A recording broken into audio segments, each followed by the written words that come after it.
Buenas tardes, buenas.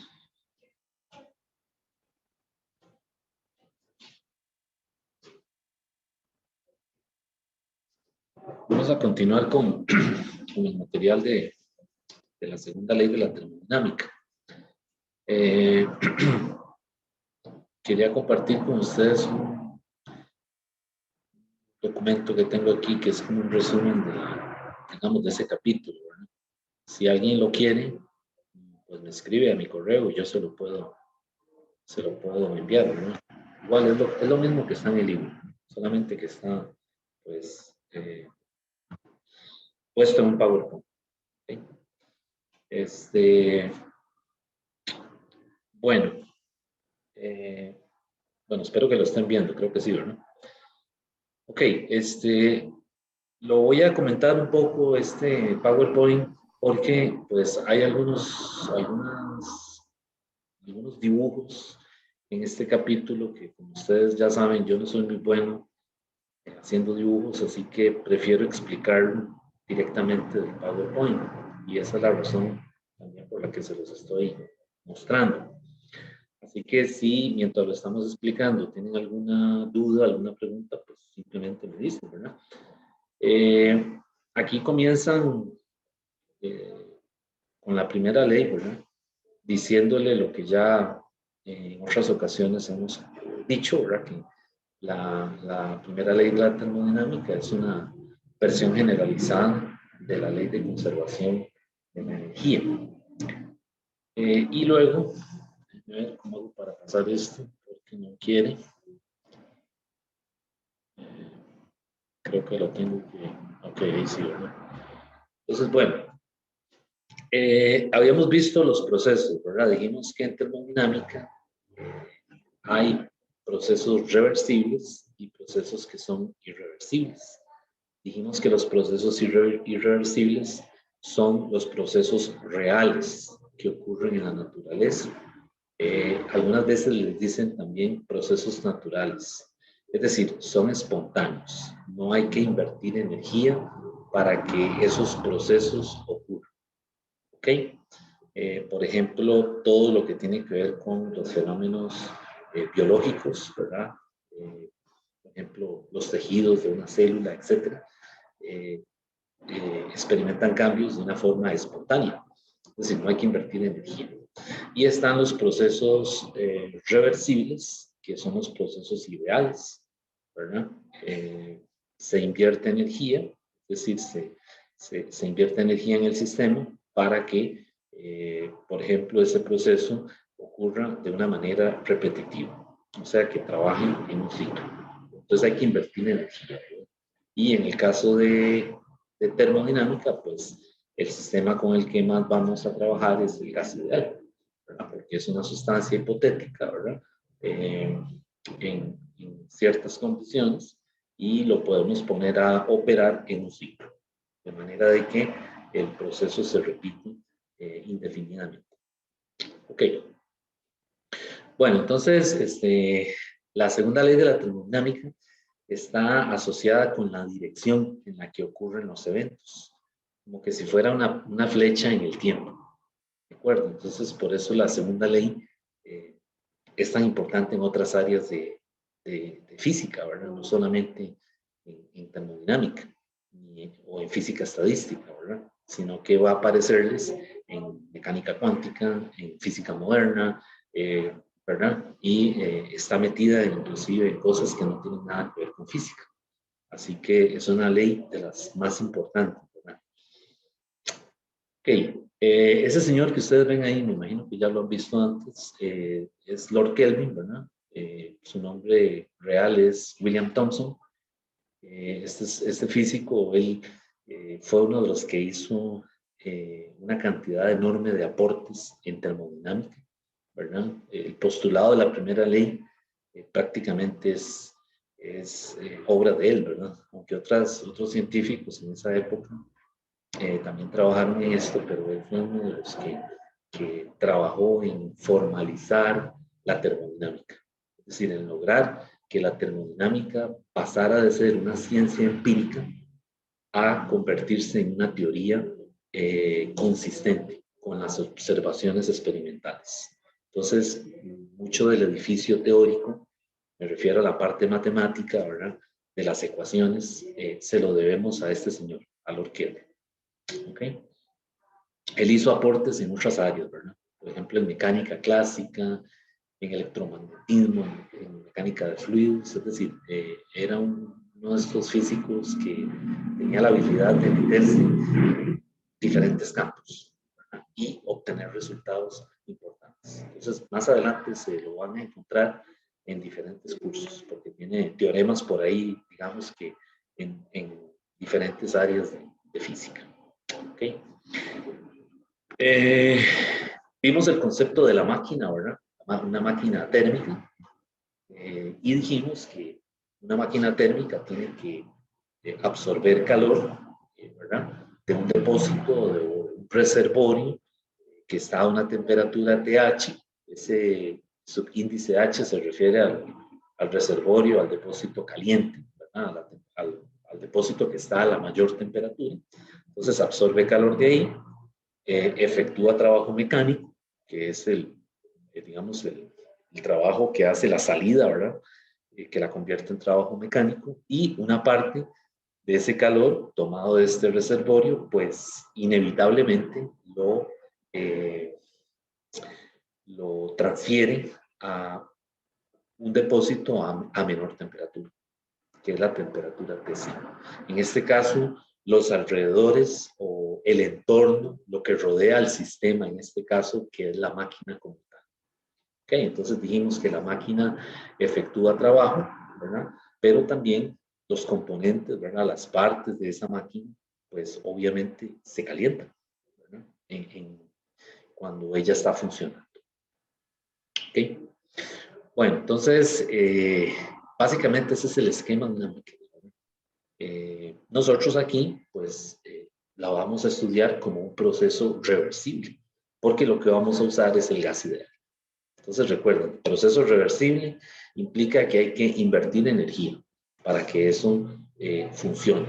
Y un proceso irreversible ocurre de forma espontánea. Entonces, yo siempre les digo a los estudiantes el ejemplo de la habitación, ¿verdad?, de nuestra habitación, ¿verdad?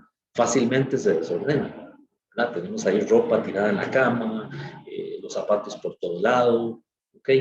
Y entonces, ¿qué hay que hacer? Bueno, hay que convertir ese proceso que se dio espontáneamente en un proceso reversible, y hay que invertir energía. Entonces hay que ir, ordenar, ¿verdad?, volver a poner todo en su sitio, tender la cama, acomodar, ¿ok? Entonces hay que invertir energía para que eso se pueda realizar, ¿verdad? Bueno, el trabajo que hace la máquina lo podemos calcular como el QH menos el QC. Y vean que ahí tiene valor absoluto. El CIERS en algunas partes no lo usa el valor absoluto. Particularmente este QH que ustedes ven aquí, pues siempre va a ser el calor que absorbe la máquina. ¿De acuerdo? Entonces ese calor, con el convenio que venimos trabajando, ¿verdad?, es que es positivo. Entonces, pues en principio no hace falta un valor absoluto. Sin embargo, en el caso del QC, sí, porque el QC es el calor que la máquina cede al entorno, y con el convenio que tenemos, pues ese calor cedido debe ser negativo. Entonces, para efectos de calcular el trabajo de la máquina, pues ese calor tiene que ser positivo. Entonces, ahí sí necesitamos pues ponerle este valor absoluto que ustedes ven. ¿Okay? Entonces, vean que el trabajo que hace la máquina también es el calor neto.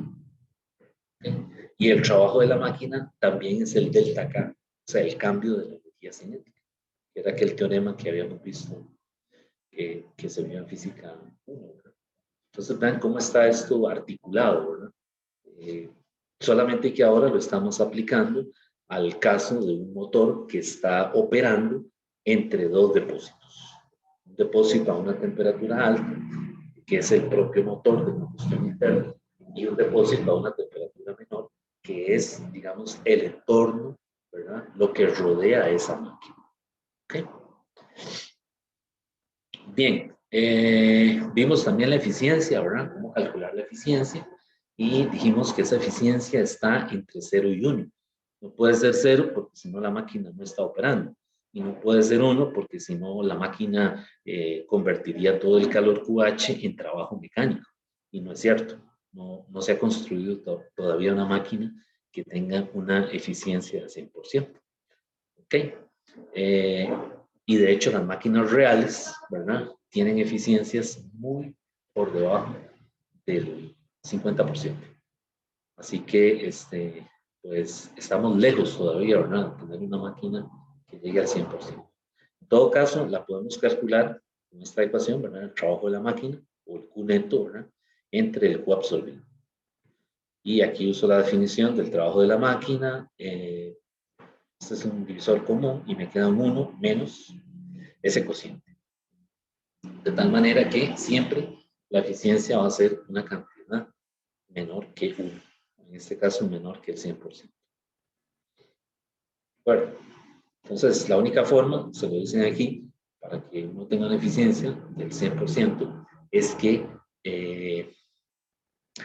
el calor, el QC, ¿verdad? Que es el calor cedido, sea 0. Y eso experimentalmente no se ha observado.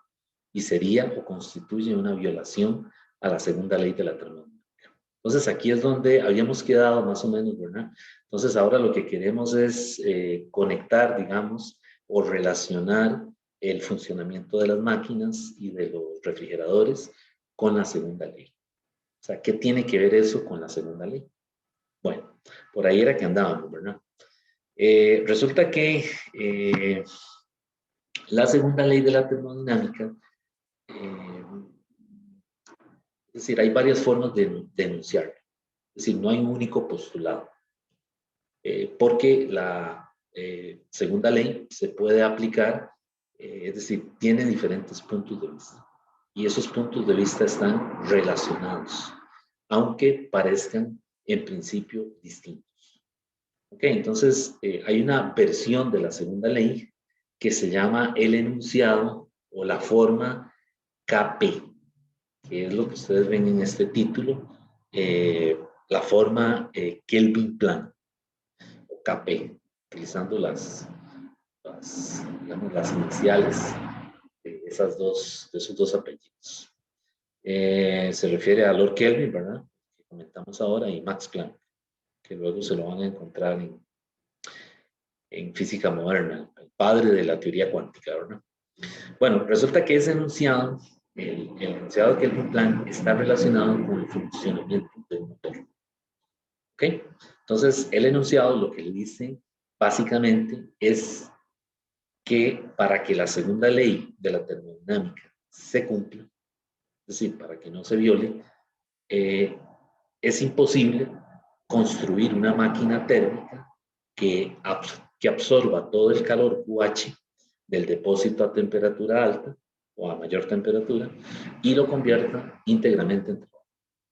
O sea, no es posible que una máquina tenga un 100% de eficiencia. Y eso está sustentado en la segunda ley. Entonces, ese enunciado que ustedes ven aquí, que comienza diciendo, es imposible construir una máquina térmica, ¿verdad? Esa es una forma de ver la segunda ley de la termodinámica aplicada al caso de un motor o de una máquina térmica. ¿Ok? Ok, resulta que aquí le da el esquema, ¿verdad? Es decir, la imposibilidad, lo que no puede ocurrir, porque si ocurriera, violaría la segunda ley. Y lo vemos en este esquema, ¿verdad? Esto es lo que no puede ocurrir. Es decir, no es posible que la máquina absorba todo el QH y lo convierta únicamente en trabajo. Y que a este depósito no llegue nada. ¿Okay? Como que usted prenda el carro y se vaya a dar una vuelta a Guanacaste y cuando venga el carro está frío, ¿verdad? Como que si nunca lo hubiera sacado del garaje. No puede ser, ¿verdad? Entonces violaría la segunda ley de la termodinámica. ¿Okay? Entonces vean que la segunda ley de la termodinámica no se desarrolló pensando en un motor térmico. Eso es otra cosa que quiero aclarar, porque los ingenieros algunas veces lo ven así. No, es decir, después de que ya se visualizó la extensión de la segunda ley de la termodinámica, pues entonces se vieron estas posibilidades de aplicarle digamos, el enunciado de la segunda ley a un motor o a un refrigerador, por ejemplo. Okay. Es una forma de justificar el funcionamiento de la máquina y a la hora y a la vez establecer la validez de la segunda ley. Okay. Entonces, esto no se ha visto experimentalmente, así que eso quiere decir que la segunda ley está bien. O sea, no hay nada todavía que nos ponga en duda. Es a lo que quiero llegar, ¿verdad? Así como la segunda ley de Newton. Por lo menos en el universo en el que vivimos, en las condiciones adecuadas, ¿verdad? En los límites adecuados, la segunda ley de la termodinámica, perdón, la segunda ley de Newton es correcta. Es decir, no se ha visto nada que la refute. ¿Okay? Bueno, entonces, pues aquí le dice que esto sería una máquina perfecta, ¿verdad? Y obviamente no existe. Bien, habíamos visto los refrigeradores, ¿verdad? O frigoríficos también. Y habíamos dicho que en el caso de los frigoríficos o los refrigeradores, ¿verdad? Es una máquina térmica que opera al revés de un motor. Entonces vean las flechas aquí, ¿verdad? Lo que hay es un motor eléctrico que efectúa un trabajo, que es la flecha verde. Ese trabajo se hace sobre el refrigerador para que extraiga el aire caliente, ¿verdad? Del compartimiento, digamos, del interior del refrigerador, y lo ponga que está a una temperatura menor y parte de ese calor lo ceda al exterior del refrigerador. ¿Ok? Pues ese es el funcionamiento que ya todos conocemos, ¿verdad? De un refrigerador. Y también se aplica el caso de bombas de aire, ¿verdad? Por ejemplo, los sistemas de calefacción o los sistemas de aire acondicionado, etcétera. Todo eso, todo ese tipo de dispositivos entran en esta familia que se llama los refrigeradores. Entonces, para este caso, también hay un enunciado que se llama el enunciado C o la forma C. En este caso es la versión de la segunda ley de la termodinámica puesta en el enunciado de Clausius. Pues Clausius fue otro señor por ahí que trabajó mucho en termodinámica, ¿verdad? Estos dos, Kelvin y Clausius, prácticamente son los que desarrollaron, hicieron que la termodinámica se desarrollara como una ciencia. Ahora, no son los creadores de la idea original. O sea, el que plasmó todo, digamos, el de la idea, el germen fue Carnot, ¿verdad? Y ellos, Kelvin y Clausius, vieron la importancia del artículo que había escrito Carnot y a partir de ahí comenzaron a desarrollarla. ¿Ok? Entonces, la termodinámica se desarrolló en cuestión de 70 años. Más o menos a partir de 1830, ¿verdad? Comenzaron a aparecer los primeros trabajos. Y ya para 1860, 1870, ya había mucho. O sea, ya había un edificio sólido donde estaba ya apoyada la termodinámica como una ciencia. ¿Ok? Entonces, todo eso que hacían antes, ¿verdad? La máquina de vapor que hizo Watt y todo eso que ellos hicieron estaba relacionado con la termodinámica, pero era una ciencia empírica, es decir, era prueba y error, ¿verdad? Ellos lograron hacer una máquina de vapor, pero es decir, no había ningún fundamento teórico de por qué la máquina tenía que funcionar. Entonces, a Kelvin y a Clausius les interesaba eso, es decir, poner eso en una base sólida para que se convirtiera en lo que es hoy, una ciencia. Bien, la versión, perdón, de la segunda ley de la termodinámica de Clausius se refiere o está relacionada más bien con el caso de los frigoríficos. Entonces, Clausius lo que dice nuevamente es que es imposible, ¿verdad?, que se extraiga el calor de la máquina, ¿verdad?, perdón, del interior del refrigerador, ¿verdad?, sin hacer un trabajo, ¿verdad? Claro, aquí ya le está diciendo que ese proceso hay que hacerlo reversible para que pueda darse, ¿verdad? Entonces necesitamos invertir energía, que es esta flecha verde que ustedes ven ahí, ¿verdad? Entonces, el enunciado de Clausius está basado en eso, en la imposibilidad de que un refrigerador opere sin que haya de por medio un trabajo externo hecho por un motor eléctrico. Entonces, lo que no puede ocurrir es esto que ustedes ven. ¿De acuerdo? Es decir, no puede ser que la refrigeradora se enfríe sola, sin que haya un agente externo, en este caso un motor eléctrico, que convierta el proceso, lo haga reversible. Entonces vean que estos enunciados hasta cierto punto parecen obvios, ¿verdad? Y de hecho, un estudiante hace años me dijo, pero profesor, eso que usted está diciendo lo sabe hasta el que está ahí en la calle vendiendo lotería, me dijo. Y parecen obvios, ¿verdad? Pero es decir, como les digo, la segunda ley de Newton, cuando Clausius y todos estos científicos la presentaron, no pensaron en esto, en aplicarla de hecho a un motor o un refrigerador. Más adelante, conforme la teoría se comenzó ¿cómo se dice?, a desarrollar, ¿verdad? Vieron la posibilidad de justificar esa ley a través del funcionamiento de una máquina o a través del funcionamiento de un refrigerador. ¿Por qué? Porque hay una evidencia experimental de cómo funcionan esas máquinas. Entonces, basados en esa evidencia, es que los enunciados adquieren relevancia. ¿Okay? Entonces, aunque parecen como obvios, ¿verdad? Pero es decir, en el fondo de esto, ¿verdad? El interés es, sobre todo, mantener la validez de la segunda ley. O sea, que no se vea violada o irrespetada en algún momento. ¿Ok? Bueno, entonces, este es el caso que les decía del refrigerador, ¿verdad? No puede operar si no hay un agente externo, un motor eléctrico que efectúe ese trabajo. ¿Okay? Y por supuesto, vean que en las máquinas y los refrigeradores hay una sustancia de trabajo.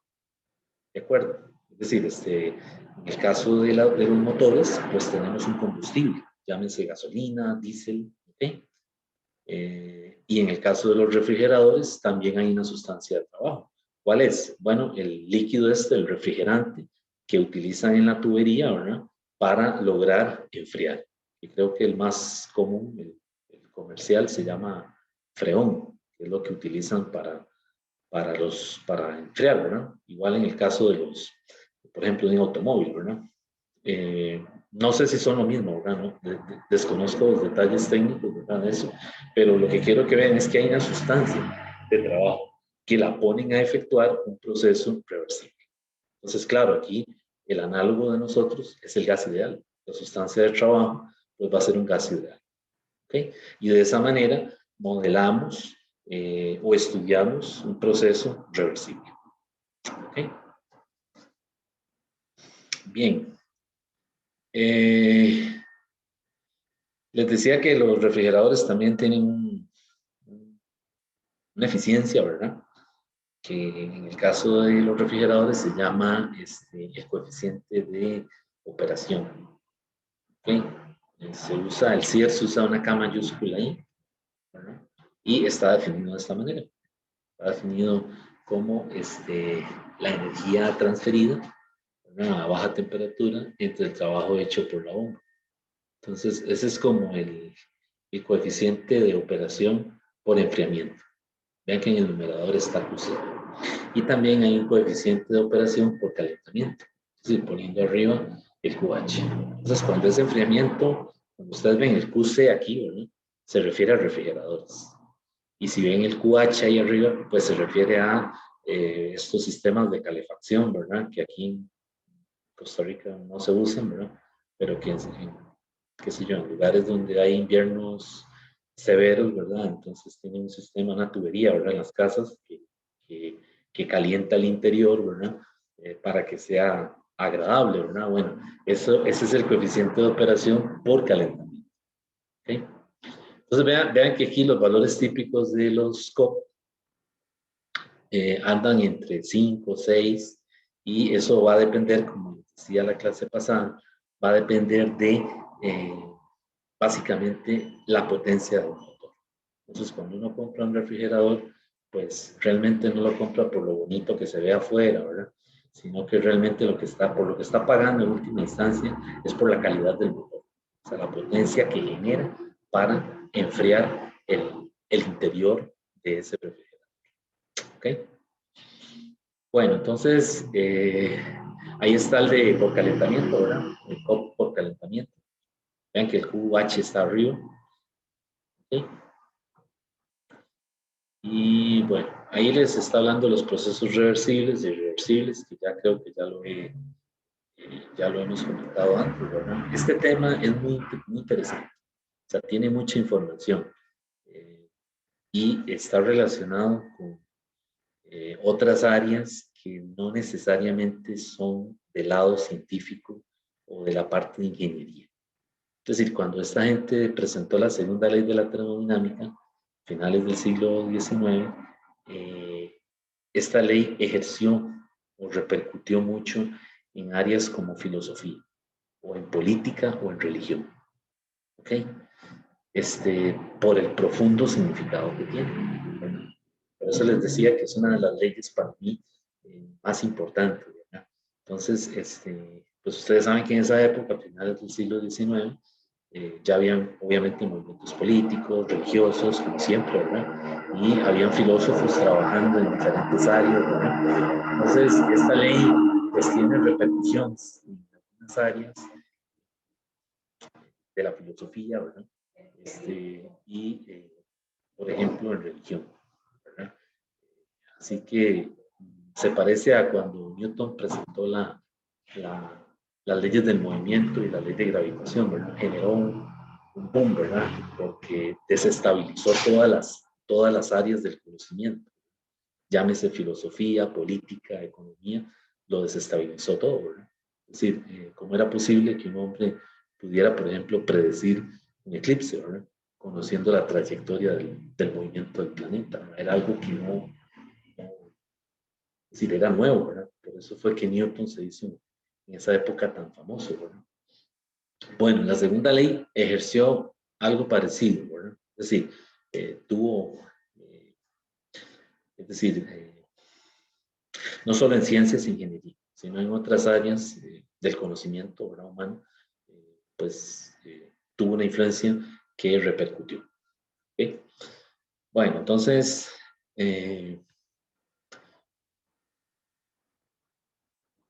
estas figuras que ven aquí es, pues, el modelo del gas que está contenido en un cilindro, ¿verdad? Y el pistón se puede comprimir o se expande, y entonces ahora, en este caso, lo vamos a aplicar al funcionamiento del motor, ¿verdad? Entonces, este señor que ven ahí, Sadi Carnot, él es digamos, el responsable, si lo queremos ver así, de plantar el germen, la semilla, para que se desarrollara la termodinámica. O sea, a este fue que se le ocurrió, ¿verdad? Él escribió un artículo, eh, creo que en 1824 o 1821, no recuerdo bien el detalle, y es un artículo que se llama, creo que aquí lo dice, Reflexiones sobre la potencia motriz del fuego. Y en ese artículo él ya plantea o deja, digamos, entrever la primera y la segunda ley. Por supuesto, no escribió ninguna ecuación, ¿verdad? Es decir, no, pero digamos, lo que él escribe en ese artículo es fundamental para construir la termodinámica. Entonces, al que se le ocurrió la idea, el germen, es a este señor, que realmente murió muy joven, ¿verdad? Vean que nació en 1796 y murió en 1832. Creo que murió de tuberculosis, muy joven. Así que no tuvo oportunidad de ver el trabajo de él desarrollado, ¿verdad? Aparte de que él lo publicó en francés, y el francés en esa época no era un idioma eh, de los círculos científicos. Okay. Los idiomas, si querían que usted leyera, si alguien quería leer un artículo suyo, tenía que estar publicado en alemán o en inglés. Entonces, el artículo pasó cierto tiempo que nadie le dio la importancia que tenía, ¿verdad? Hasta que llegó a manos de estos dos, ¿verdad? De Kelvin en Inglaterra y de Clausius en Alemania.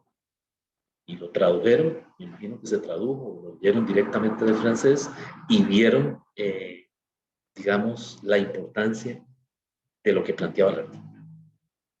Y ahí fue que comenzó el desarrollo de la técnica. Pero digamos, el germen se le ocurrió a este señor, a este científico. Bien,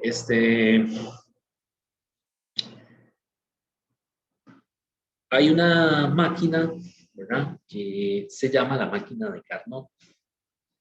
La máquina de Carnot, vamos a decir que es la máquina más eficiente que hay. O sea, no hay ninguna máquina, o no se ha construido ninguna máquina que sea más eficiente que la máquina de Carnot. ¿Okay? Entonces hay un teorema, que luego ustedes lo van a estudiar en termodinámica, que se llama el teorema de Carnot. Y precisamente dice eso, ¿verdad? No hay una máquina real que sea más eficiente que la máquina de Carnot. O sea, la máquina de Carnot es la máquina más eficiente que se ha construido.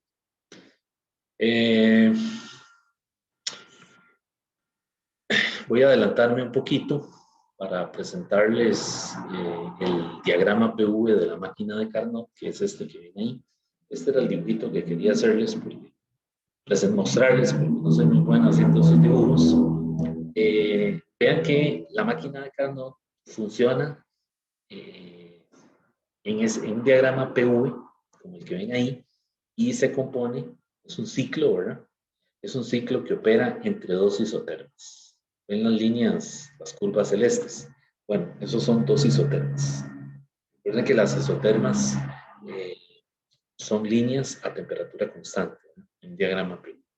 Y resulta que esas isotermas las cruzan estas dos curvas que ustedes ven aquí.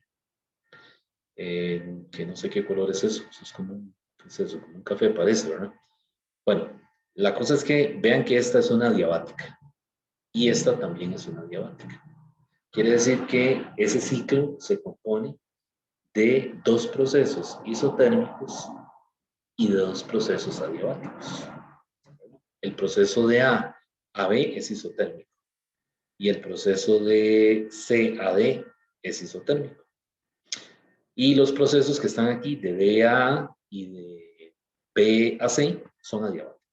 Pues recuerden que en los procesos adiabáticos no hay transferencia de calor, ¿verdad?, ni desde ni hacia. ¿Ok? Y en los procesos isotérmicos, la temperatura permanece constante. Pero ¿qué habíamos dicho? Que todo el calor del proceso se convierte íntegramente ¿en qué? En trabajo. Porque en los procesos isotérmicos dijimos que los cambios de energía interna son cero. ¿Ok?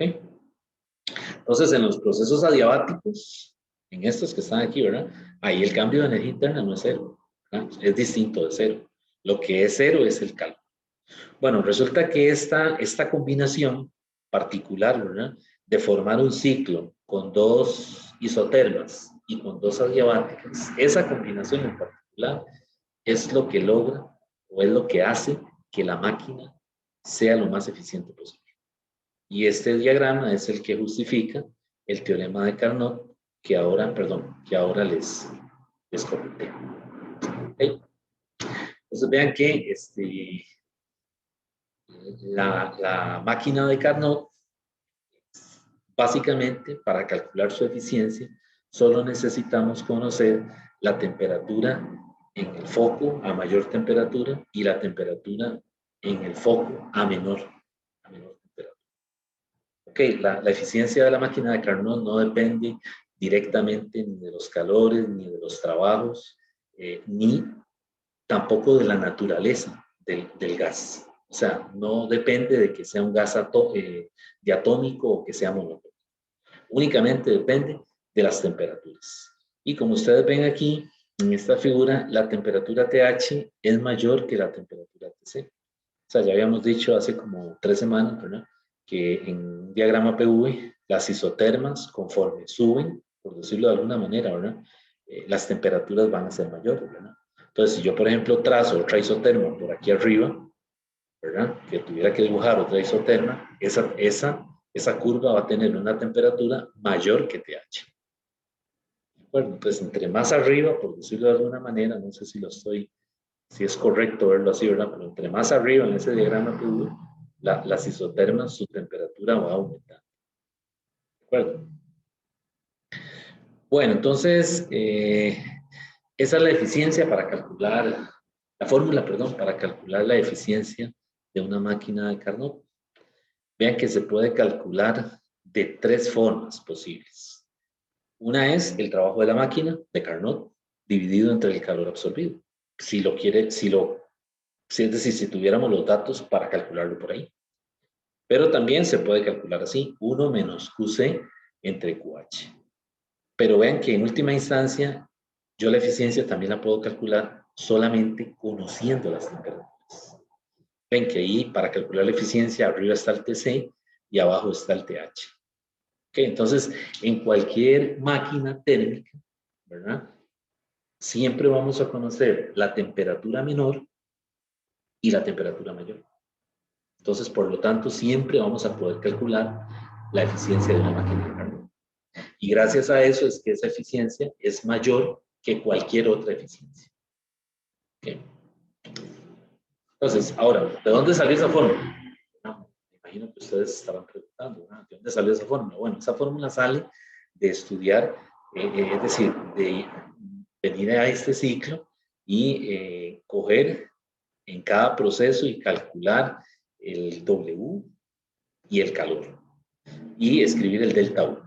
O sea, es decir, hacer todo el análisis como lo habíamos hecho en un ejercicio que hice creo lunes, ¿verdad? Es decir, donde uno escribe todo. El trabajo en ese proceso, que puede ser cero, por ejemplo, si fuera un proceso a volumen constante, el calor y el cambio de energía interna. Entonces, haciendo eso, es que finalmente se utiliza esta definición, ¿verdad? Trabajo de la máquina entre el Q absorbido y haciendo un poco de álgebra, ¿verdad? Se llega a esta ecuación, esta última.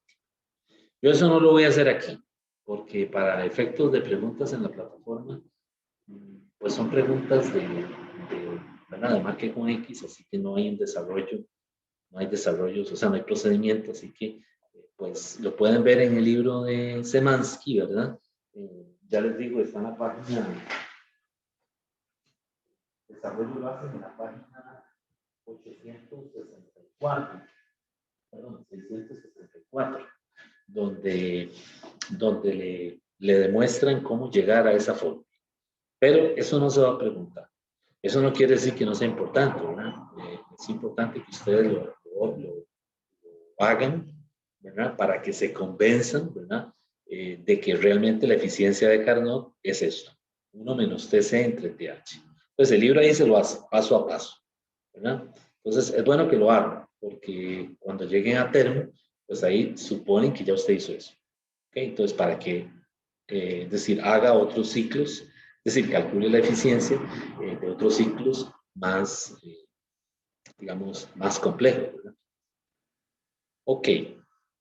Bueno, no sé si tienen alguna pregunta.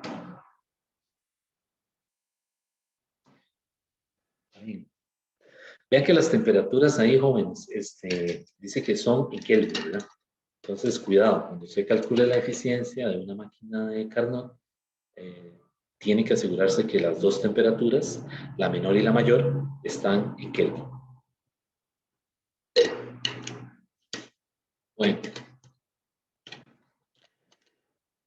Bueno, ahí le dan una consecuencia, digamos, del teorema de Carnot, que podría ser un corolario, que es esto que está aquí abajo, ¿verdad?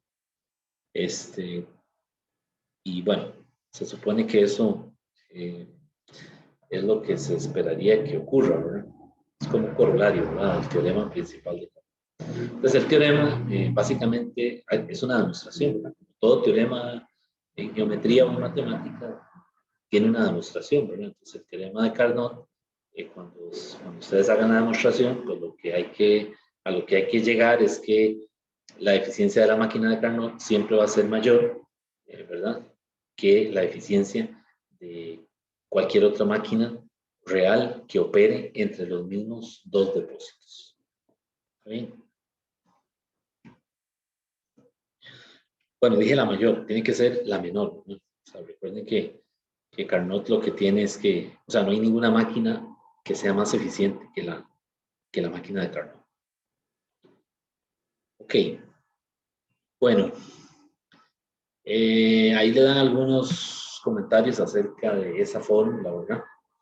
¿Qué pasaría, por ejemplo, si la eficiencia es cero, por ejemplo? La única forma es que las temperaturas en ambos depósitos sean mismas, y eso no es cierto.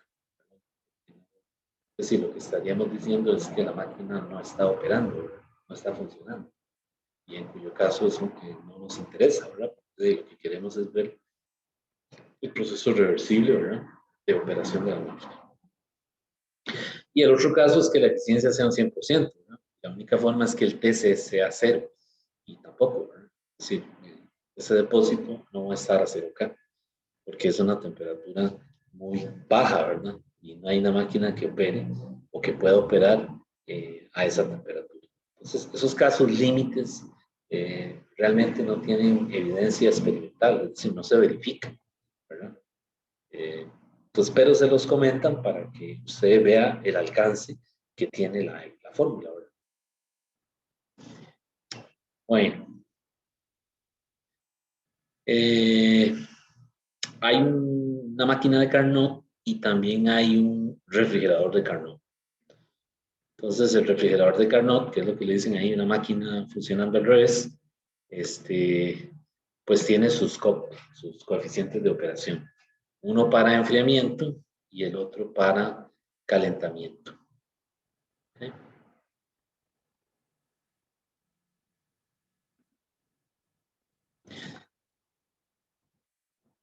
Bueno, ya aquí les había comentado el ciclo Otto, ¿verdad? Es un ciclo que se ha utilizado, ¿verdad?, históricamente para el desarrollo de motores, ¿verdad? Y pues aquí le muestra que opera también entre dos, ¿cómo se llama? Dos procesos que son adiabáticos y dos procesos que son isocónicos. Pero igual, si me ponen a comparar la eficiencia de esta máquina o de cualquier otra con la de Carnot siempre va a ser la máquina más eficiente. ¿Okay?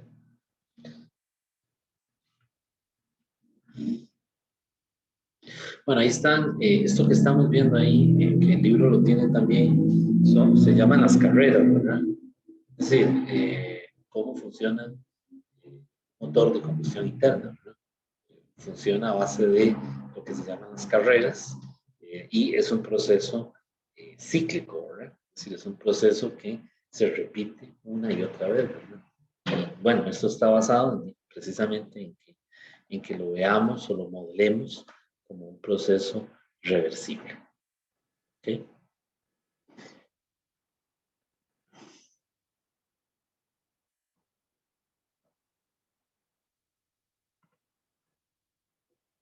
Ahí está la eficiencia de la máquina de un ciclo de Otto, ¿verdad? Se obtiene igual, ¿verdad? Coleccionando estudiando, perdón, cada proceso, el calor, el trabajo, el cambio de la energía interna. Y también está la máquina diésel, ¿verdad? Hay un ciclo que se llama así, el ciclo diésel. Ok, la parte esto de los microestados y macroestados, esto no entra, jóvenes. Esta sección sería, ya les digo cuál.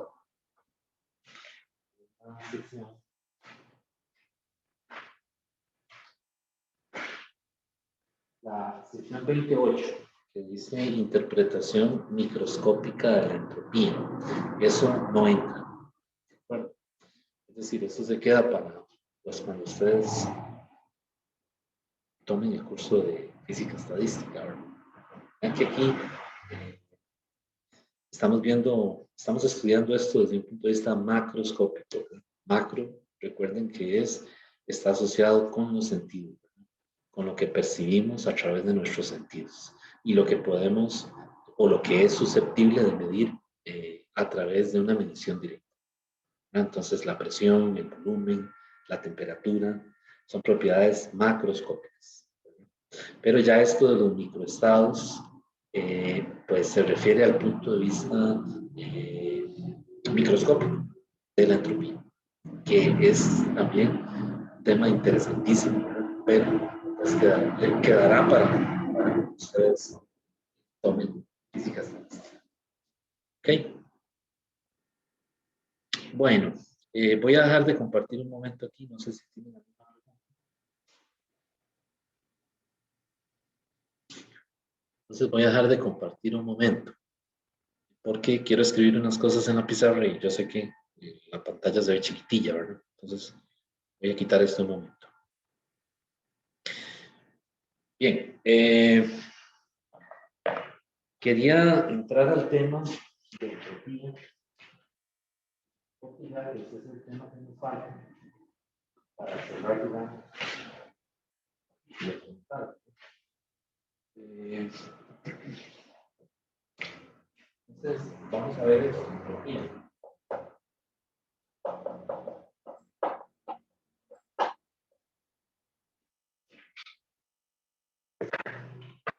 ¿He escuchado esa palabra? Me parece que es en química general, creo que la calculan, ¿verdad? Cambios de entropía en las reacciones, creo, no me recuerdo bien.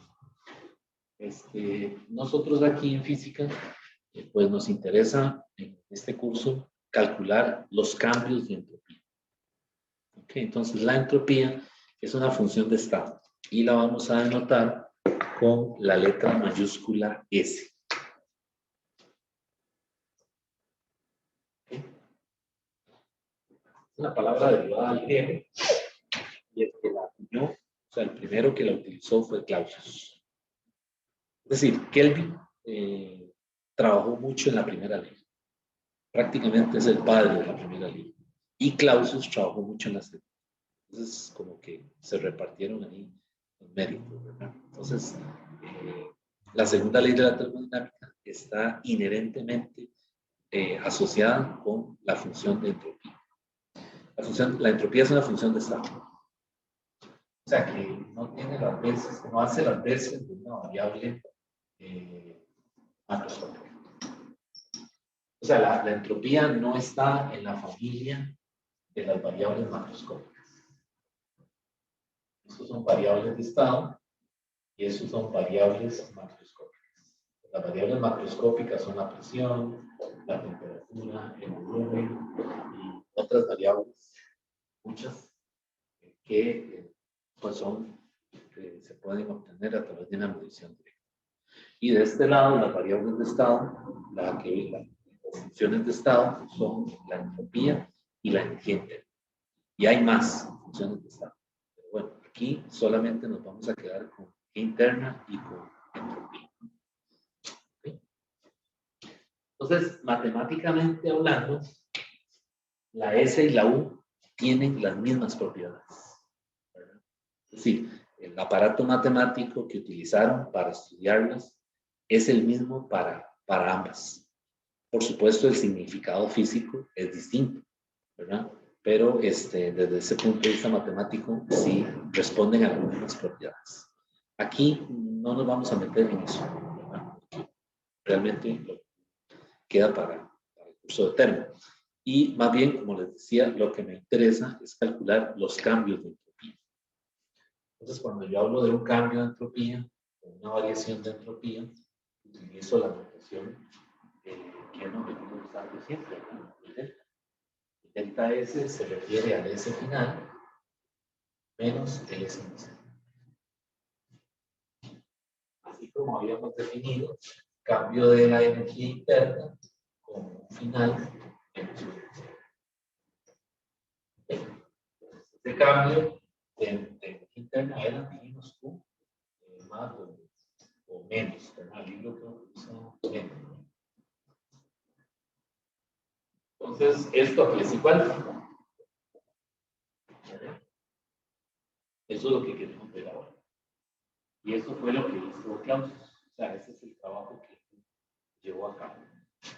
Entonces, ver que la entropía y la energía interna son funciones que solamente dependen del estado inicial y del estado final. Y no de lo que pase entre un estado y otro. Entonces, vean que comparten esa misma característica debido a las propiedades matemáticas que son las mismas para ambas funciones. ¿Okay? Entonces, el trabajo de Clausius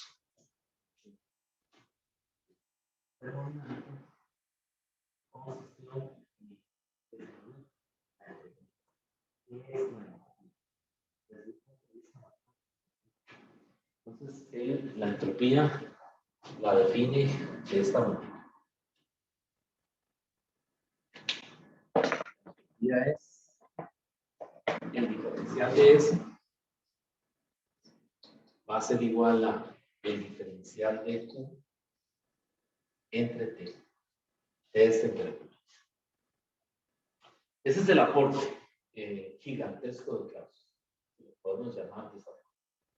O sea, estas tres letras que ustedes ven aquí, esta ecuación que ustedes ven aquí, es, digamos, el fundamento matemático de la secundaria.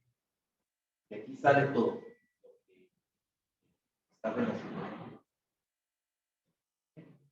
Entonces, estas D que ustedes ven ahí son potenciales y esta T es temperatura. De tal manera que Clausius, para calcular el cambio de entropía, lo que hace es que integra en ambos lados. Y cuando yo integro en ambos lados, hay que tener cuidado con los límites. De este lado es la S inicial menos la S final. Y de este lado es el estado inicial y el estado final. ¿Por qué lo ponemos así? Bueno, porque no sabemos cuáles son las variables, o sea, no sabemos con respecto a qué voy a integrar. Entonces, por lo tanto, no conozco, no tengo definido los límites superior e inferior de esa integral. Ya por ahí vamos camino a eso, ¿verdad? A ver cómo se hace esa integral. Lo que podemos decir por ahora es que del lado izquierdo yo puedo resolver eso escribiéndolo como delta S. De manera de que integrado delta S es la integral del estado inicial al estado final del D cubo entre T. Y hasta ahí podemos llegar. Es decir, no le podemos hacer nada más a la ecuación, es lo que quiero decir, hasta tanto no conocer el sistema que puede ser un gas, o puede ser cualquier otro sistema. Es decir, el cambio de entropía se puede calcular para cualquier sustancia. Y cuando digo sustancia, no me refiero a un líquido, sino me refiero a un sólido, un líquido, gas, un plasma.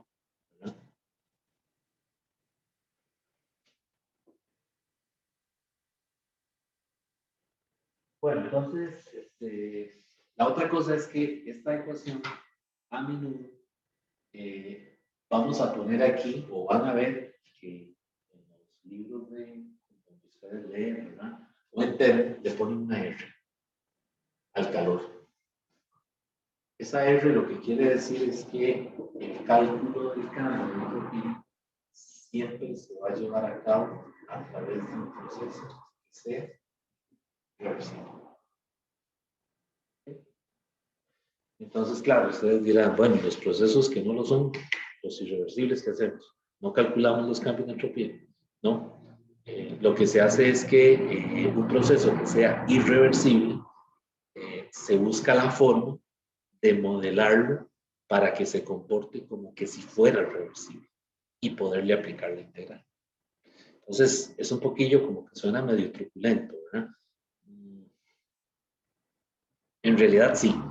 Los procesos reversibles ya ustedes ven que son procesos que son ideales, ¿verdad? Entonces, esto que vamos a hacer aquí, pues algunas cosillas sí son medias, no quiero usar la palabra forzadas, pero sí se hacen algunas suposiciones para reducir la dificultad del problema. ¿Okay? Porque si no, pues entonces sería un problema más complejo y habría que considerar otras cosas y no tenemos los métodos, ¿verdad? O tal vez no es necesario verlo desde ese punto de vista. Entonces aquí los cambios de entropía los vamos a tratar de calcular siempre a través de una trayectoria que sea reversible.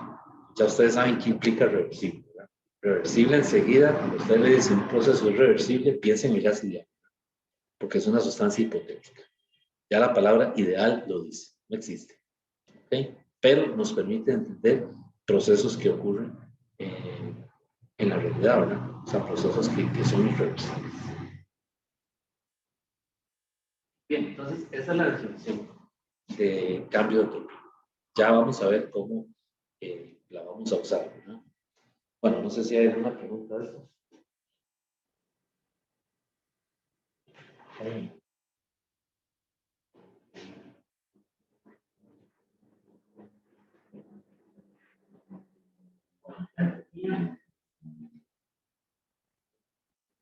Una de estas funciones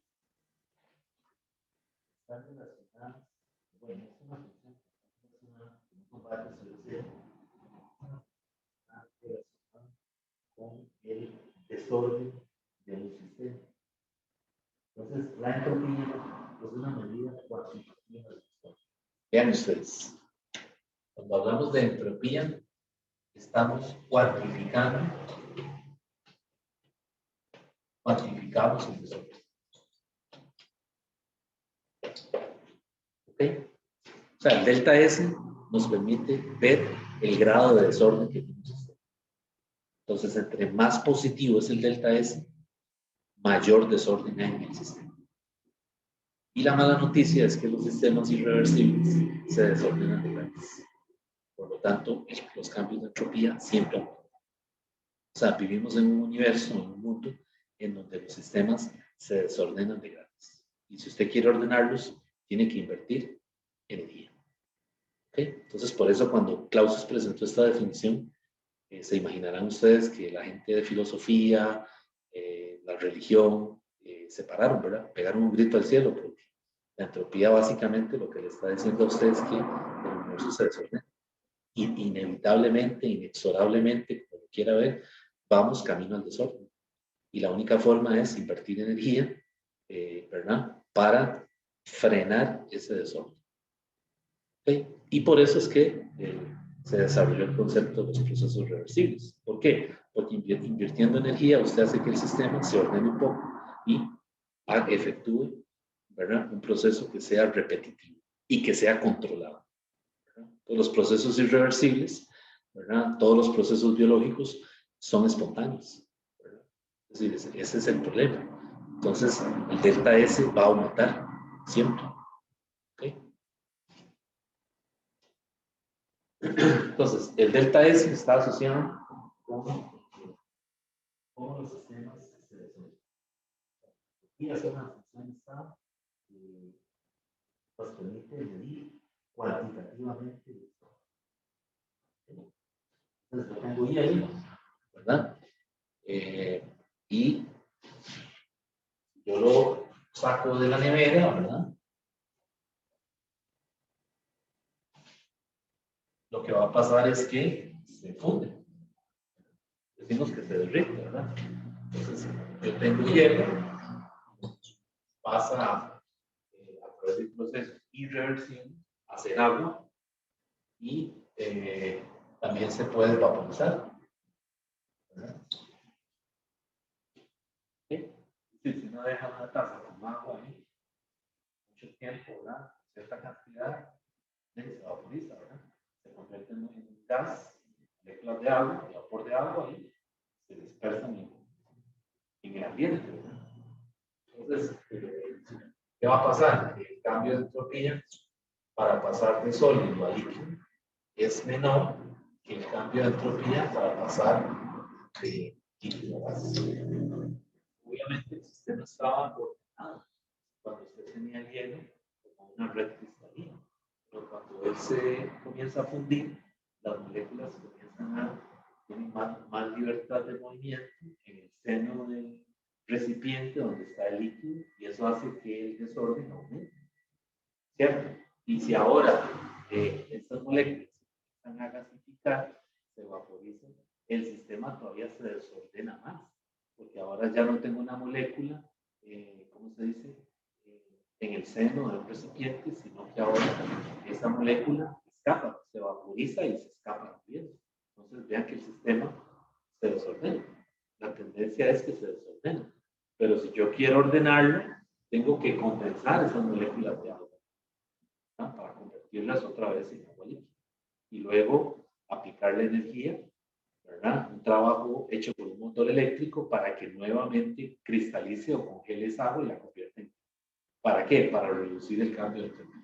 Es decir, para disminuir el desorden. Pero vean que de aquí para acá tengo que invertir para si yo quiero volver a ver el estado inicial del sistema.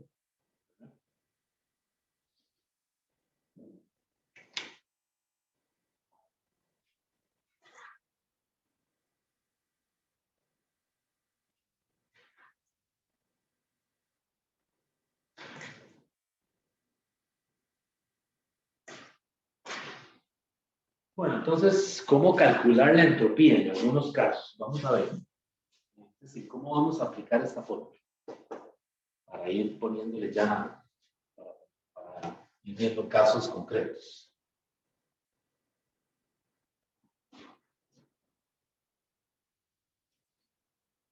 Bueno, lo primero que hay que decir es que para que yo pueda calcular un cambio de entropía, ¿qué me está diciendo la fórmula? ¿Qué ven ustedes en esta fórmula? ¿Qué creen? Para que yo pueda calcular un cambio de entropía, tiene que haber una transferencia de calor. ¿De acuerdo? Y esa transferencia puede ser debido a un cambio de temperatura o debido a un cambio de fase, por ejemplo. ¿De acuerdo? Puede ser un proceso a presión constante o un proceso a volumen constante. Recuerden que en esos procesos también se absorbe o cede calor, ¿verdad? Entonces, por ejemplo, en el caso de una sustancia X, ya sea en estado sólido, líquido, gaseoso, ¿verdad? Yo tengo ese calor, Q es igual a MC de T. Pero ven que ahora estoy escribiendo la fórmula en la versión diferencial. MC de T. Pero ahora me interesa. Por ejemplo, cuando tenemos el calorímetro, ¿verdad? Que hacemos una mezcla, ¿verdad? Echamos agua y hielo y lo agitamos para obtener la temperatura de equilibrio, ¿verdad? Pues aquí hay una transferencia de calor debido a un cambio de temperatura. Entonces yo puedo calcular ese delta S. Ese delta S es ahora la integral, ¿verdad?, del dQ reversible. En este caso, MC por dt dividido entre dQ. ¿Okay? Y ya los estados inicial y final ahora tienen nombre. Yo ya sé que lo que está cambiando es la temperatura, la transferencia de calor, ¿verdad? Entonces aquí ya yo sé que el límite inferior es temperatura inicial y el superior es temperatura. Y la masa de la sustancia, ¿verdad?, que experimenta la transferencia de calor y el calor específico son constantes. Entonces esta fórmula realmente es MC, logaritmo natural de temperatura final entre temperatura inicial. No le pongan valor absoluto, jóvenes, ya yo les había dicho. Si no le ponen valor absoluto, pero todavía está en cálculo. Se quedó con eso de cálculo. Matemáticas son las en física no, porque es decir, ese argumento adentro bien puede dar negativo y eso tendría un significado a la hora de interpretar el delta S. ¿De acuerdo? Vean que el delta S tenemos tres posibilidades. Puede ser 0, puede ser positivo, o sea, mayor que 0, o puede ser negativo, menor que 0. Entonces, si usted le pone valor absoluto aquí, está, digamos, que truncando una serie de casos que tienen un significado físico en el problema en cuestión. ¿Ok? Entonces voy a quitarle el valor absoluto. Okay, entonces, ¿dónde aplico yo esto? Bueno, lo aplico en el caso de las mezclas, ¿verdad? Porque les decía que echa uno, por ejemplo, tiene un calorímetro con agua, ¿verdad? Y echa hielo y comienza a agitarlo, ¿verdad? A esperar que se alcance la temperatura de equilibrio, ¿verdad? Por ejemplo, un cambio de fase. ¿Qué pasa en un cambio de fase? ¿Qué característica vemos en un cambio de fase? Cuando ocurre el cambio de fase, en el momento en que ocurre el cambio de fase, ¿verdad? Por ejemplo, el hielo que se funde, o el agua que se vaporiza, la característica es que la temperatura es constante. Entonces, como es constante, esta fórmula, yo puedo sacar la PDI y básicamente el delta S en un cambio de fase es el calor ese calor que sería la masa de la sustancia que experimenta el cambio de fase, ¿verdad? Por el L de fusión o el L de vaporización. Dependiendo de si la sustancia se funde o si se vaporiza. Siempre aquí se usa el agua y el agua, ¿eh? Entonces ahí lo que hay que tener a mano es el L de vaporización y el L de fusión. Vean que en el caso de un cambio de fase, el delta S se calcula. Y esta temperatura tiene que estar en Kelvin. No se les olvide. Tiene que estar en Kelvin. Igual aquí. Cuando ustedes metan las temperaturas aquí, tienen que ponerlas en Kelvin. ¿Sí? Entonces, por ejemplo, si son 0 grados Celsius, por ejemplo, ¿verdad? Cuando el hielo se funde, ¿verdad? Se convierte en agua, pues aquí tendría que poner 270.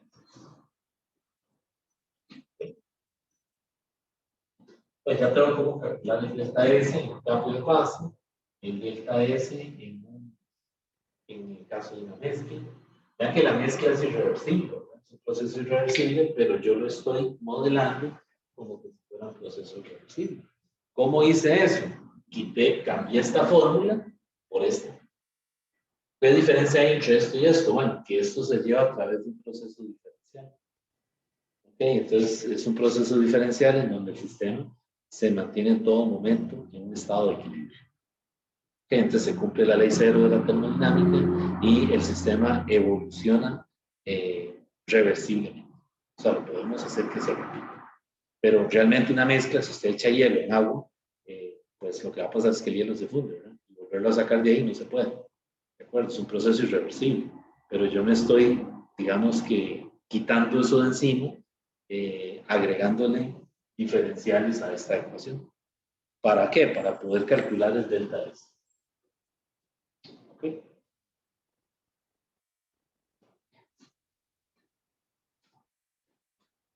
¿Qué pasa en el caso de los gases?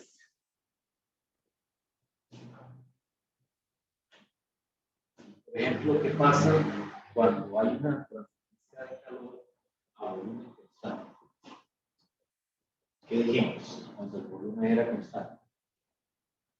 Dijimos que el Q es igual a un NCV delta T, ¿verdad? Bueno, resulta que yo aquí puedo, para poder calcular el cambio del delta S, le pongo la versión diferencial. Y ahora es NSV de T.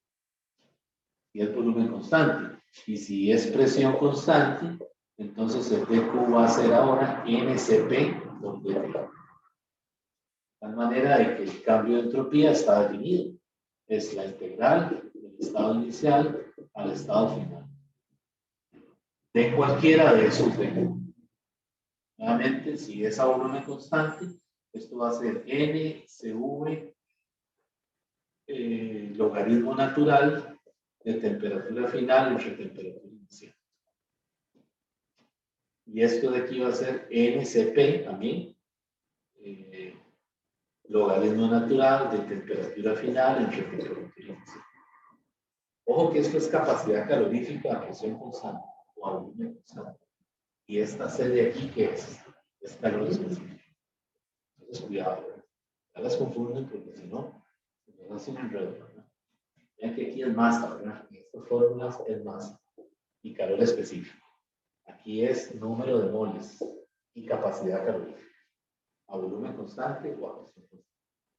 Y otra vez, las temperaturas de aquí, la inicial y la final, tienen que estar en Kelvin. Porque las unidades de la entropía, que no lo he dicho, por cierto, ¿verdad? Nadie me las preguntó tampoco. Las unidades de entropía son unidades de calor entre unidades de temperatura, ¿verdad? Entonces, en el sistema internacional, estas unidades tienen que ser joules dividido entre Kelvin. Entonces, esas temperaturas tienen que estar puestas en Kelvin. Bueno, entonces vean que ya tengo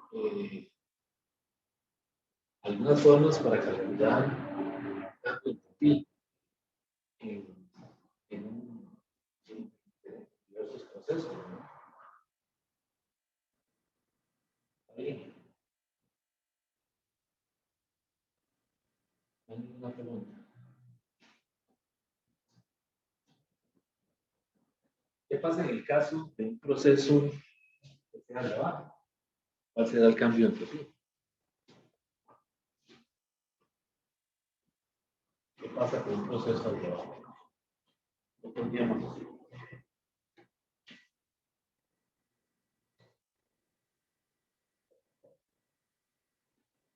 Un proceso adiabático.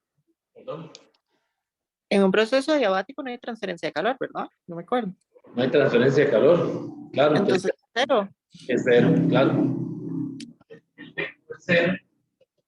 Por lo tanto, el delta S es cero. Quiere decir que en cualquier proceso, todo proceso que sea adiabático, el cambio de entropía siempre va a ser cero. ¿Sí? Y eso, pues, es un resultado directamente de la definición, ¿no? Vean que aquí el TQ es cero. Entonces, el delta S. Ahora, hay un resultado por ahí que no está en el libro, ¿verdad?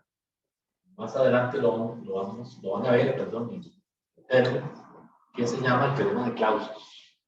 Y el teorema de Clausius lo que dice es que la integral, con un circulito aquí, ¿verdad? Del deco reversible entre t es igual a 0. Eso es un teorema. Y ese circulito lo que dice es que se trata de un ciclo, de una trayectoria reversible cerrada. Entonces de aquí sale un resultado que nos interesa mucho, y es que el delta S en un ciclo tiene que ser igual a 0. Entonces, ¿qué pasa? Que si estamos resolviendo un ciclo, después vamos a hacer uno, ¿verdad? La otra semana vamos a hacer uno. Por ejemplo, este caso, que es muy conocido. ¿Qué sé yo? Bueno, cualquier ciclo, ¿verdad? Puede ser el ciclo de Carnot, el ciclo de Otto, el ciclo Diesel, cualquiera, mientras que sea un ciclo. Pero, por ejemplo, este aquí. Vamos que esto sea, esto es 1, esto es 2 y esto es 3. Este es el diagrama. Bueno, resulta que el delta S del ciclo es la sumatoria sobre I de los delta SI. Eso quiere decir que cuando yo sume el cambio de entropía en el proceso de 1 a 2, más el cambio de entropía en el proceso 2, 3, más el cambio de entropía en el proceso 3, 1, eso tiene que hacer. O muy pequeño, o negativo. ¿Okay? Pero si me dan valor positivo y alto, pues quiere decir que algo hicimos mal en alguno de esos procesos. Entonces, en esos ciclos, esa es la parte, digamos, que lo ayuda a uno a resolver el problema, ¿verdad? Es decir, uno, después de que hace el problema, si no se lo piden, yo al menos yo lo hago, ¿verdad? Si no tengo una respuesta, lo que hago es que voy y calculo los delta S en cada proceso y sumo, y eso tiene que estar muy cerca de 0. O sea, bien bajo, ¿verdad? No tiene que ser un 0 cerrado, pero sí bien bajo. Entonces, muy cercano. Entonces, ahí ya me doy cuenta que sí, que está bien hecho. Los cálculos están bien. Entonces, vean que este resultado es el mismo que cuando vimos el delta 1 en un ciclo, ¿verdad? ¿Qué dijimos a un delta 1 en un ciclo? Que también es 0, ¿verdad? Entonces aquí también se aplica esto, la sumatoria sobre I de los delta UI tiene que ser 0. ¿No? Pero esto también, en el caso del ciclo, el Q neto tiene que ser igual al trabajo neto. ¿Sí? Entonces aquí ahora queremos relacionar, es decir, queremos calcular los cambios de entropía y los cambios de interno en cada proceso de un ciclo. Y verificar que efectivamente cuando uno sube esos cambios en cada proceso, pues todo, o sea, total, ¿verdad? En ese. Eso quiere decir que libertades que está, la manipulación, ¿verdad? De las operaciones está bien. Ven que aquí no puede dejar un medio cortado o algo así, ¿verdad? De manera de que para ya está su mano de hacer. Entonces, si no le da hacer, hay que devolverse, ¿verdad? A ver qué pasa. A ver en cuál proceso, por ejemplo, me brinqué un signo o puse un signo de más, ¿verdad? Eso ya va a depender de los datos que tener.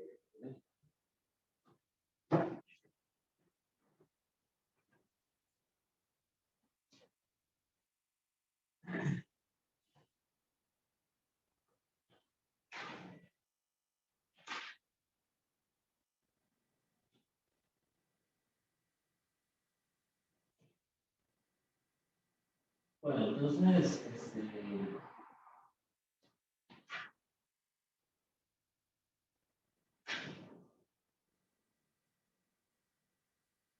por ejemplo, el caso de un ciclo de Carnot, el delta S tiene que ser cero, ¿verdad? Para cualquier proceso cíclico, el delta S es cero.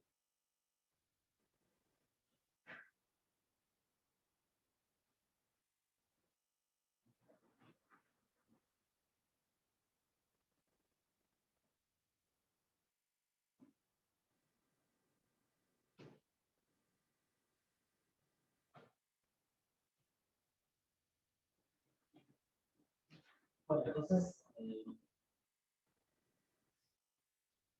ahora sí vamos a ver un enunciado de la segunda ley de la termodinámica, pero ya asociado con los cambios de no con las máquinas térmicas, con el refrigerador, como lo vemos ahora.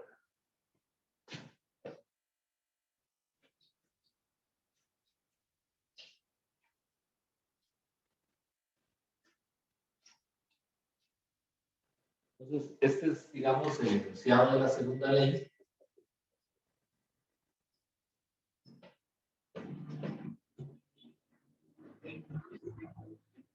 La versión de entropía. Entonces, sí, para que lo distingan del enunciado KP y del enunciado C. El KP es el Kelvin Plan, ¿verdad? Para máquinas, y el enunciado C es el Clausius para refrigeradores. Y ahora tenemos la versión para cambios de entropía. Pues ese enunciado lo que dice es que se simplifican todos los sistemas que participan en el proceso, la entropía se mantiene constante o bien aumenta. Entonces, en otras palabras, si no es posible el proceso, total empieza a aumentar. Básicamente. Es posible.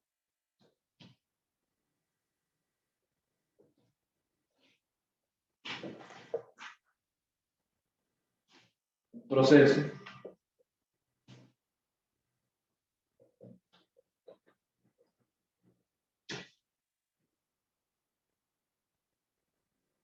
en el que la entropía total disminuye.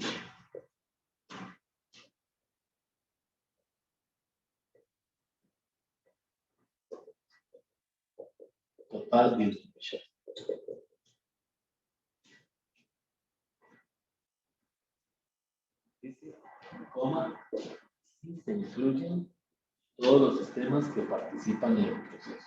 Vamos a explicar eso. Si se incluyen todos los sistemas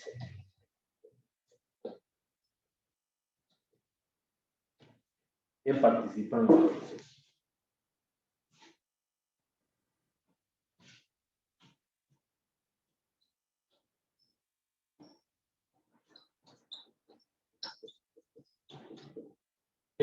Lo que está diciendo es que la entropía del universo, el delta S del universo, y cuando hablo del universo no me refiero al universo como tal, ¿verdad? Desde el punto de vista astrofísico, sino el universo compuesto por el sistema y los alrededores, o el entorno. Mejor pongámosle así, el entorno. Pues vean que ya habíamos visto este modelo, ¿verdad? El sistema está encerrado, ¿verdad? Y lo que lo rodea es el entorno. Okay, entonces, sistema más entorno es lo que en termodinámica se llama el universo. ¿Ok? Entonces, el problema, lo que el enunciado dice que no es posible un proceso, o sea, cuando dice no es posible, lo que le está diciendo es que ya está verificando la imposibilidad de que se produzca para que no viole la segunda ley, o sea, para que no cuestione la validez de la segunda ley. Entonces, este no es posible, ya es una afirmación, ¿verdad?, basada en evidencia experimental. No es posible un proceso en el que la entropía total disminuya si se incluyen todos los sistemas que participan en el proceso. Bueno, si se incluyen todos los sistemas, se refiere al sistema, lo que rodea el sistema, que es el entorno, y la suma de esas dos cosas se llama el universo. Entonces, esa es una versión, digamos, de la segunda ley.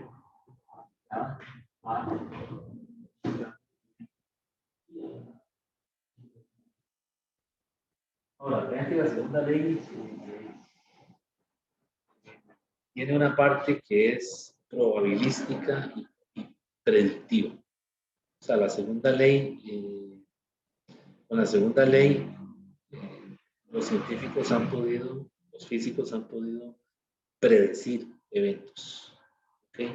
Entonces, por eso es tan importante para gente, por ejemplo, los que hacen antropología, ¿verdad?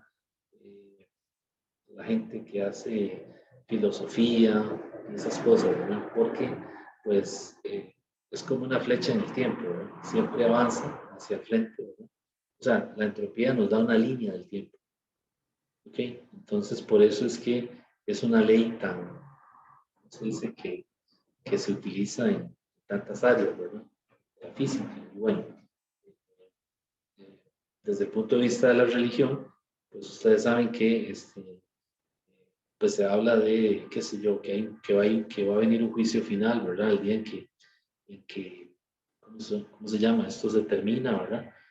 Se cierra el chinamo y se revienta la última bombeta y todo el mundo se va, ¿verdad? Ciertamente la segunda ley de la termodinámica, ¿cómo se dice? Predice ese evento, pero desde un punto de vista científico, es decir, con bases, ¿verdad? Con hechos, con fundamentos, con observaciones cuidadosas. Y por eso es que, pues cuando se presentó esta ley, como les decía, ¿cómo se dice? También causó mucho revuelo, ¿verdad? Entre las diferentes, qué sé yo, líneas académicas de esa época. Bueno, con esto, jóvenes, se termina el material de este capítulo. Entonces, el plan mío es hacer la próxima semana problemas de esto, ¿verdad? Calcular eficiencias, que es sencillo, ¿verdad? Y tal vez hacer un ciclo, quiero hacer un ciclo donde se calcule todo, ¿verdad? Que básicamente esa es la utilidad de esta, digamos, de la segunda ley. Un ciclo, ¿verdad? Un motor, y entonces calcular presión, volumen, temperatura, trabajo, calor, cambio de energía interna, cambio de entropía, y por último, para cerrar el problema, por ejemplo, calcular eficiencia, ¿verdad? Y comparar esa eficiencia con la de una máquina de carbón, para ver que la de carbón siempre es más eficiente que cualquier máquina real. Bueno, no sé si hay alguna pregunta, alguna duda. Yo, profe, ¿será que puede subir esa presentación? Eso es lo que no sé si la puedo poner en la plataforma, porque yo creo que la plataforma, voy a ver, si la puedo poner, se las pongo ahí, pero si no, entonces el que la quiera, me escribe un correo, y entonces me la pide y me recuerda y yo se la envío al correo. Ok, cualquier cosa. Igual todas esas ciclos y máquinas que vimos la presentación salen en el libro, ¿verdad? Ahí los podemos ver. Sí, Okay. están en el libro. Las más importantes, las más básicas, ¿verdad? Las más conocidas son El Otto. y el de Otto, ¿verdad? Son las más básicas, pero hay una familia enorme de ciclos, ¿verdad? Ok, perfecto. Ahí Eso las busco. quedará para termo, ¿verdad? Hay un capítulo en donde se dedican solo a eso, a los ciclos, ¿verdad? Pero por ahora es, digamos, más que todo calcular cambios de entropía. O sea, los Ok, ya cuando ustedes ya vayan a termo, pues ahí entonces ya van a calcular también la función como tal, o sea, la S. Es decir, no es lo mismo el delta S que la S. La S es una función matemáticamente hablando, ¿verdad? Que tiene una serie de propiedades que van a ver en termo. Entonces, puede ser que le digan calcule la función de entropía o también que calcule el delta S. Sí, pero aquí solo nos interesa el delta S, que básicamente son valores numéricos, ¿verdad? Que cuando todos se sumen en un ciclo, el delta S de ese ciclo me tiene que dar cero. ok, perfecto. Muchas gracias. Bueno, con mucho gusto. Bueno, jóvenes, entonces voy a ver si puedo subir esa presentación. Si no, pues con toda confianza me escriben y yo se las envío. Nuevamente, las apelaciones, estoy esperando que pasen los 5 días reglamentarios, que acaban mañana. Entonces, yo esperaría el sábado sentarme a responderles sus apelaciones de las preguntas del tercer parcial. Así que no las he abierto, como les he dicho antes, ¿verdad? Porque si la abro y no la respondo, se me perdió. Y entonces le quedé mal al estudiante, no le contesté, ¿verdad? Entonces yo prefiero dejarlas ahí, ¿verdad? Y luego lo que hago es que las busco con el teléfono mío y con la computadora y voy contestándolas, voy poco a poco contestándolas. Entonces, pues nos veríamos el próximo martes. Ya solamente vamos a hacer práctica, ¿verdad? De este material, porque el examen estaría para de este sábado en 8, ¿verdad? Este sábado que viene en 8. Bueno, entonces, no hay ninguna pregunta, quedamos aquí. Bien. Profe, profe. Sí, bueno, hasta luego entonces. Bueno, gracias. Bueno, ok, Gracias, con profe. gusto. Bueno, gusto, hasta luego.